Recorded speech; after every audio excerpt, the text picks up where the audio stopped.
Bismillahirrahmanirrahim. Assalamualaikum warahmatullahi wabarakatuh. Alhamdulillahirabbil alamin wa bihi nasta'inu ala umuri dunya waddin. Wassalatu wassalamu ala asrafil anbiya'i wal mursalin.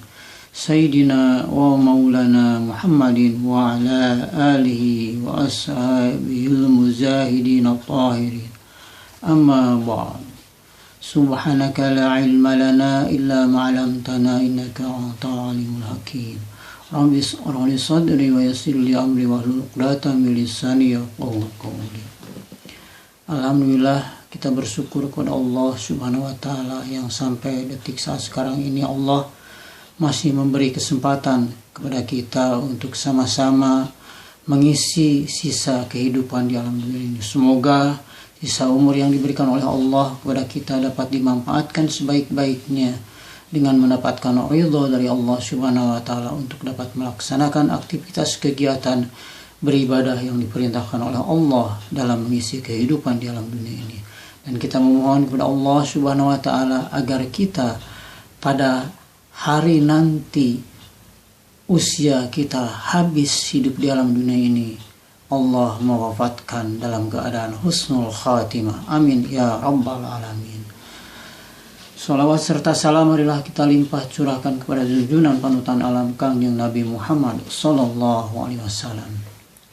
Saudara-saudara, sahabat-sahabat rahimakumullah di mana saja berada.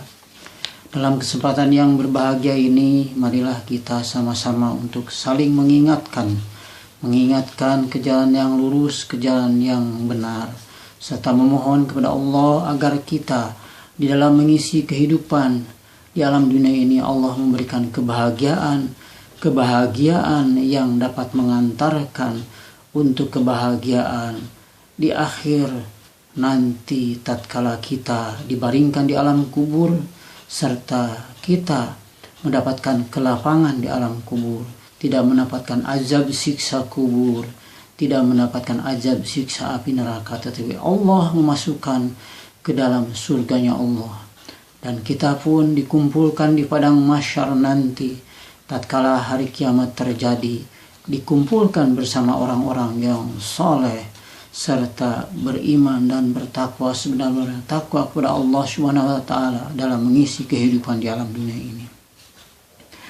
Saudara-saudara, sahabat-sahabat di mana saja berada, tentunya kita sebagai umat manusia mendambakan untuk hidup bahagia, karena hidup bahagia merupakan dambaan dan idaman serta cita-cita setiap orang dan setiap individu muslim. Maka dengan berupaya, berusaha dan bersungguh-sungguh sekuat tenaga dan dengan cara yang maksimal, manusia berupaya menggapai kebahagiaan hidupnya.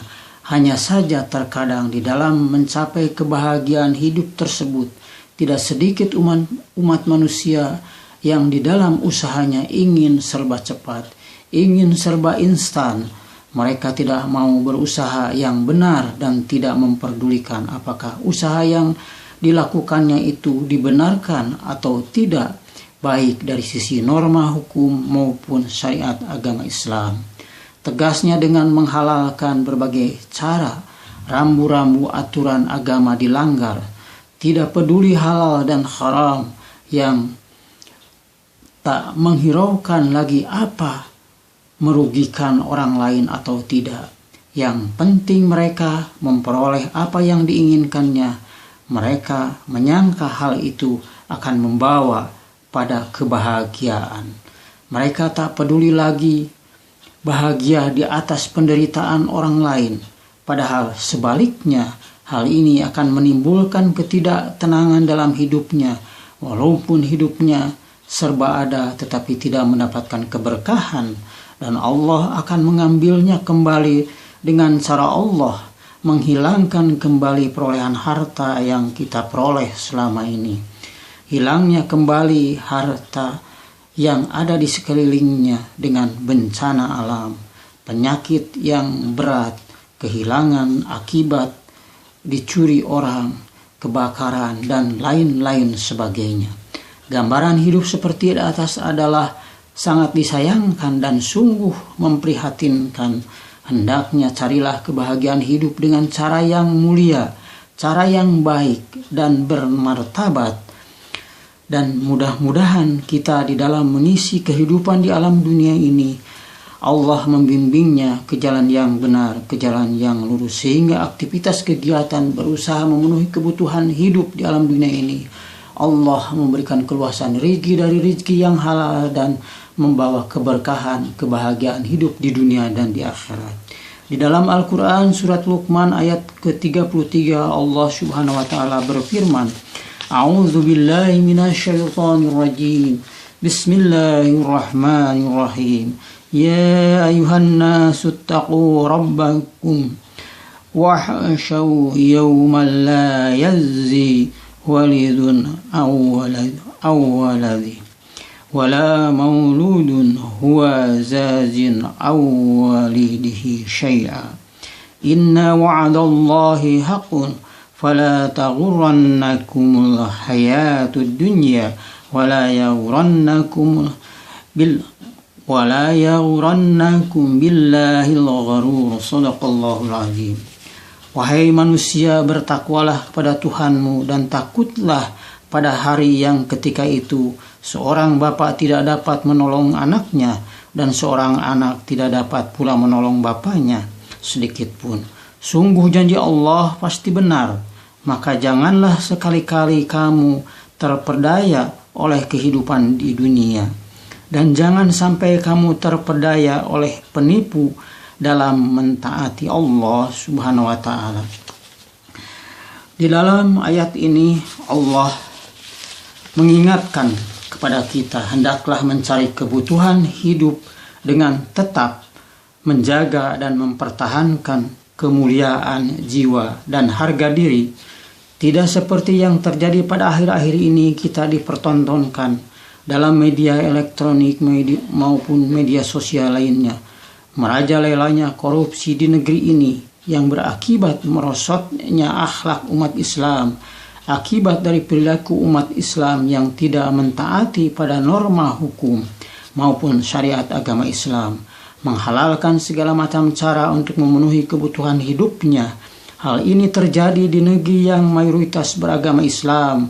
Mereka tahu mana yang benar, mana yang salah, tetapi mereka menutup hatinya, pendengaran dan penglihatannya, seakan-akan tidak mempunyai perasaan dari apa yang diperbuatnya itu.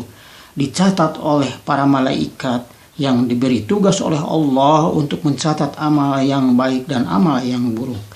Dikarenakan akal dan pikirannya sudah dikendalikan oleh iblis. Hadirin saudara-saudara di mana saja berada, sebagaimana telah disebutkan dalam sebuah hadis yang artinya, carilah kebutuhan-kebutuhan hidup dengan tetap atas kemuliaan jiwa, karena sesungguhnya segala perkara berlaku dengan ukurannya. Maksudnya adalah bahwa di dalam memenuhi hajat hidupnya sebagai manusia yang memang tak lepas dari kebutuhan ragani seperti sandang, pangan, dan papan, kita dituntut agar memperoleh rezeki yang halal, harus menjaga diri agar tidak terperosok pada kenistaan, sebisa mungkin harus memperhatikan kehalalan, lebih baik sedikit tapi halal, maka akan membawa keberkahan. Namun sebaliknya, meskipun banyak tapi tidak halal dan batil, maka akan membawa kemudaratan bagi kita sendiri. Hadirin sahabat-sahabat rahimakumullah di mana saja, itulah makna hadis di atas, bahwa menjaga kehormatan diri penting menurut ukuran syariat yang dibenarkan agama. Tidak ada manusia yang tidak ingin bahagia. Pasti semua manusia mendambakan kebahagiaan di dalam hidupnya. Namun di dalam menggapai cita-citanya tersebut, hendaknya dengan jalan mulia, karena tidak mustahil dengan berbagai cara dan jalan untuk memenuhi kebutuhan hidupnya, sehingga kadang-kadang kebanyakan manusia membabi buta halal dan haram sudah tidak dipedulikan lagi. Bahkan bila perlu, gulingkan yang di atas, injak yang di bawah. Bahaya yang mengancam dirinya sudah tidak dipikirkan lagi, apalagi pada orang lain, asalkan yang diinginkan dapat tercapai. Hadirin, sahabat-sahabat di mana saja berada, semua itu hanya terdorong oleh nafsu yang menghalalkan akal sehatnya, sehingga mata hati menjadi silau, gelap, dan tertutup. Ia hanya mementingkan keinginan saja.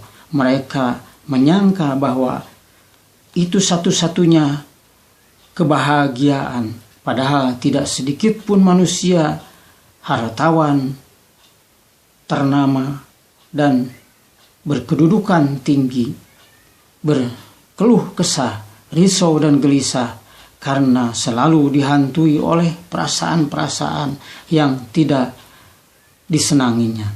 Ini semua karena hanya memikirkan duniawi saja tanpa berpandangan bahwa ada mati setelah hidup dan ada alam akhirat setelah dunia ini.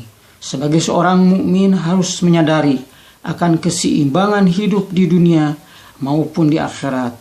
Bukan berarti kita mengejar kepentingan dunia lantas menghalalkan segala macam cara dan akhirat pun dilupakan, ditinggalkannya. Kita harus menyeimbangkan kepentingan hidup di dunia dan tidak melupakan untuk kepentingan diri untuk bekal yang cukup. Tatkala kita mengakhiri kehidupan ini, kita sudah siap diminta pertanggungjawabannya oleh Allah, mampu membawa bekal amal soleh yang cukup ketika kita mengakhiri akhir kehidupan di alam dunia ini. Mudah-mudahan kesempatan hidup yang diberikan oleh Allah kepada kita dapat dimanfaatkan sebaik-baiknya dengan mendapatkan ridha dari Allah Subhanahu wa taala. Amin ya rabbal alamin. Wabillahi taufiq wal hidayah. Wassalamualaikum warahmatullahi wabarakatuh.